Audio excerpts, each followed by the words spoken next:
Demolition Man. Ah.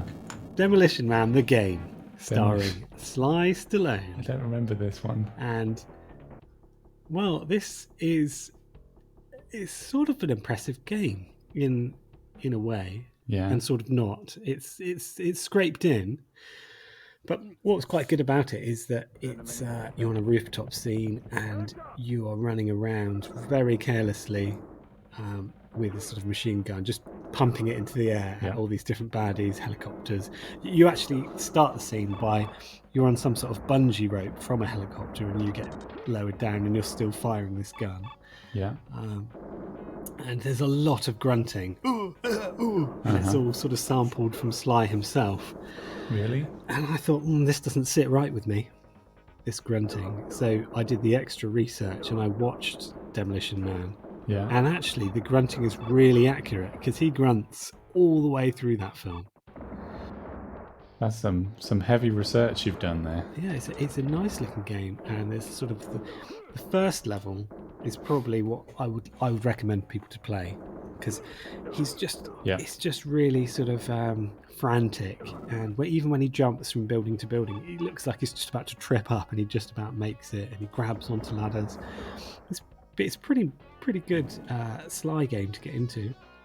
And then the weird thing is, it jumps to like a 3D sort of cannon fodder style game on level 2, and it goes back and forth with sort of a totally different format and game, and then you're back on a 2D run and gun kind of thing. So it's a little bit repetitive, but it's sort of nicely done, and it does seem to follow the film quite nicely. Do you remember the film Demolition Man? Yeah, I was going to ask if it still holds up, because it was quite weird at the time. All the futuristic films was all like doom and gloom and explosions, and that one was like talking. It was more, from my memory, that everyone in the future is sort of very sensitive and fragile. And it's like, Well, let me just interesting prediction. Recap. It is interesting actually, because I thought it would have dated really badly.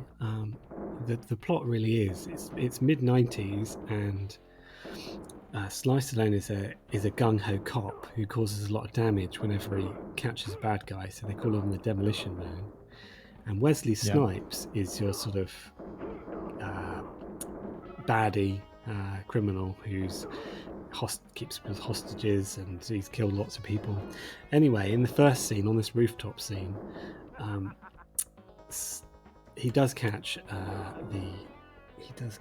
Wesley Snipes, but people die in the process, so they both get sentenced to prison. But prison is being cryogenically frozen, so you don't do a life term, you do 70 years in the freezer. Which actually, when he gets that was the weak point for me. That sounds to me like that will be worth it. You don't have to sort of go do the time, but you get to travel into the future. Yeah, everyone's dead though when you do sort of wake up after that. Yeah, but like if you had nothing to lose and you'd already lost, say, family or whatever, you would totally just go on a big rampage, because then you get to travel into the future. The nice bit about the cryogenically frozen scene is that I think you get the slightest glimpse of Stallone's scrotum. Pretty sure I saw it. So it's one to watch. Yeah. Anyway, when they both wake up in the future, because they've done such a good job at curbing crime, there hasn't been a murder-death-kill for 16 years. But Wesley escapes and starts killing people, and no one knows what to do. Yeah. So they defrost Stallone, don't they? Yeah. But he's deemed some sort of animal, really, because he swears. Yeah. And in the future, you've got self-driving cars, swearing, smoking, meat, physical sex is all banned. Everything's hooked up to the internet. Arnie was president for a time, so that's pretty good. Futuristic.